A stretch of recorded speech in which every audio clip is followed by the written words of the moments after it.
Hello and welcome to a history of math from Pythagoras to Newton, where we cover the major math discoveries that have helped shape the world we live in today. In this lesson we cover the Pythagorean theorem. Pythagoras was born around 500 BC in Samos, Greece. Back then math consisted mainly of geometry, which is the study of shapes. One of those shapes was the triangle, specifically a right triangle. A right triangle has one angle that measures 90 degrees. The Pythagorean theorem states that if you construct a square on each side of a right triangle, then the areas of the two smaller squares will always equal to the area of the larger square. So it does not matter how big or small you make a right triangle, this relationship will always hold true.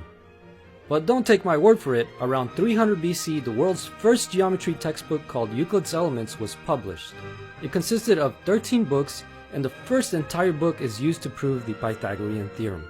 Euclid's Elements did not only prove the Pythagorean theorem, but the rest of the books are used to teach about the golden ratio, regular polygons, prime numbers, irrational numbers, and the Platonic solids.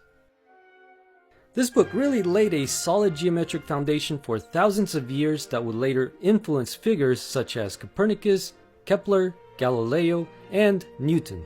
Please like and subscribe to Mathematics Online to continue watching a history of math, and thank you for watching.